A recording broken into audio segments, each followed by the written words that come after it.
നമുക്കൊരു beef fry ഉണ്ടാക്കിയാലോ? ആദ്യം ബീഫ് നല്ല കഴുകി ഉപ്പും മഞ്ഞൾപ്പൊടിയൊക്കെ ഇട്ട് കുക്കറിൽ വേവിക്കാൻ വെച്ചു.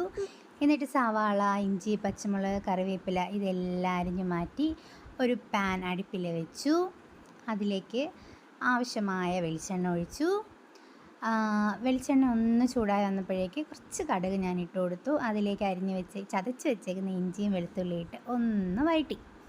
അതിൻ്റെ ഒരു പച്ചമണം മാറി വന്നപ്പോഴേക്ക് അതിനകത്ത് കറിവേപ്പില ഇട്ട് കൊടുത്തു, സവാള ഇട്ട് കൊടുത്തു.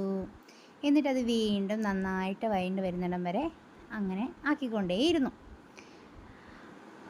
എന്നിട്ടതിലേക്ക് മുളക് പൊടി, മല്ലിപ്പൊടി, മഞ്ഞൾപ്പൊടി, ഗരം മസാലപ്പൊടി, പിന്നെ ഉപ്പ് ഇട്ടായിരുന്നു കേട്ടോ.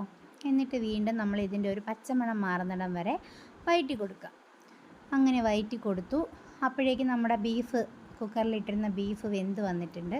അത് നമ്മൾ ഈ ഒരു അരപ്പിലേക്ക് മിക്സ് ചെയ്ത് കൊടുത്ത് ഒന്ന് വഴറ്റിയപ്പോൾ ജസ്റ്റ് ഒന്ന് അതിൻ്റെ ഒന്ന് പിടിക്കാനും വേണ്ടിയിട്ട് ഇച്ചിരി കുക്കർ കഴുകി ഇത്തിരി വെള്ളം അതിലേക്ക് ഒഴിച്ചു കൊടുത്തിട്ട് ഒരു കറിവേപ്പിലയൊക്കെ വെച്ചു. എന്നിട്ട് കുറച്ച് നേരം വെച്ചിരുന്നു. ഉപ്പ് പോരാന്ന് തോന്നിയപ്പോൾ കുറച്ച് ഉപ്പ് കൂടി ഇട്ട് കൊടുത്തു.